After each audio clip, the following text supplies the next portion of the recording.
എന്നാൽ അമേരിക്കയ്ക്ക് പിന്തുണ തുടർന്നാൽ ബ്രിട്ടനെയും ആക്രമിക്കുമെന്നാണ് ഇപ്പോൾ ഇറാന്റെ പുതിയ മുന്നറിയിപ്പ്.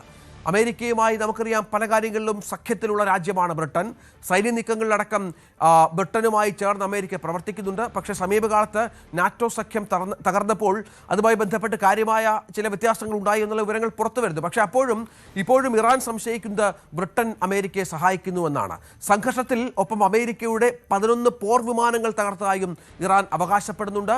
200 അമേരിക്കൻ സൈനികർ കൊല്ലപ്പെട്ടെന്നും IRGC പറയുകയാണ്. അതേസമയം കഴിഞ്ഞ ദിവസമാണ് വാൾ സ്ട്രീറ്റ് ജേർണൽ ഒരു വിവരം പുറത്തുവിട്ടത്. അതായത് യുദ്ധത്തിൽ കുവൈറ്റും പങ്കാളികളാകാൻ ഒരുങ്ങുന്നു എന്നുള്ളത്. ഇത് പൂർണ്ണമായും നിഷേധിക്കുന്ന പശ്ചാത്തലം കുവൈറ്റിന്റെ ഭാഗത്ത് നിന്ന് ഉണ്ടാവുകയാണ്. അജയ് സുധാ ബിജു വിവരങ്ങളുമായി ചേരുകയാണ്. അജയ്, കൂടുതൽ നാശനഷ്ടങ്ങളുമായി ബന്ധപ്പെട്ട കണക്കുകൾ ഇറാൻ പുറത്തുവിടുകയാണ്. 11ഓളം പോർ വിമാനങ്ങൾ തകർത്തുവെന്നും 200 സൈനികരെ കൊലപ്പെടുത്തിയെന്നും ഒപ്പം ബ്രിട്ടനും ഇറാന്റെ ഭീഷണിയുണ്ട്.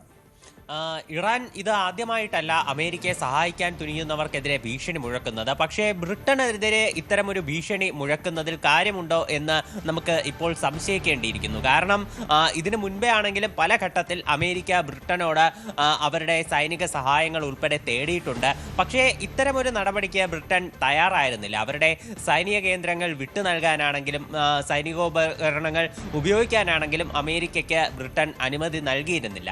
ഇതിന് പിന്നാലെ US-ന്റെ ഭാഗത്ത് നിന്ന് കടുത്ത വിമർശനങ്ങൾ ഉൾപ്പെടെ വന്നിട്ടുണ്ട്. പിന്നീട് ഇപ്പോൾ അടുത്തിടെ മാത്രമാണ് ആ പ്രശ്നങ്ങൾ ഒന്ന് അനുരഞ്ജനത്തിൽ അടക്കം എത്തിയത്.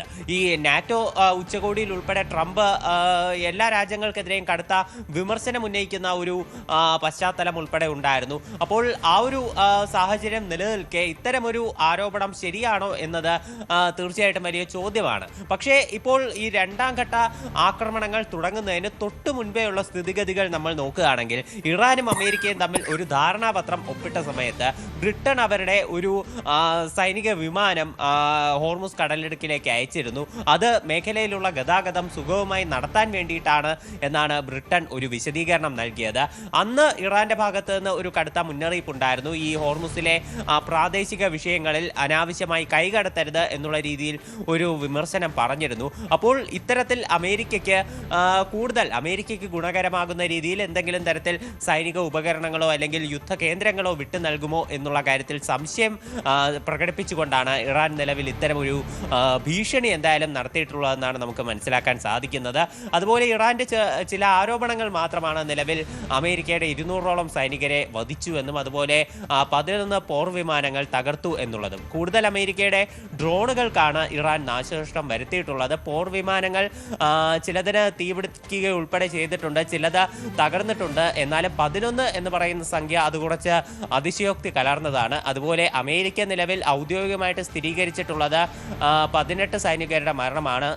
ഇപ്പോൾ കഴിഞ്ഞ ദിവസം ദോഹയിൽ ഒരു സൈനികൻ കൊല്ലപ്പെട്ടു എന്നുള്ള റിപ്പോർട്ടുകൾ ഉണ്ടായിരുന്നു. അപ്പോൾ അതുകൂടി ചേർത്ത് വയ്ക്കുകയാണെങ്കിൽ 19 സൈനികരാണ് അമേരിക്കയുടെ ഭാഗത്ത് നിന്ന് കൊല്ലപ്പെട്ടിട്ടുള്ളത് ഈ ഇറാൻ ആക്രമണങ്ങൾ കാരണം. എന്തായാലും അമേരിക്ക ഇത്തരം ആരോപണങ്ങളോട് നിലവിൽ പ്രതികരണമൊന്നും നടത്തിയിട്ടില്ല.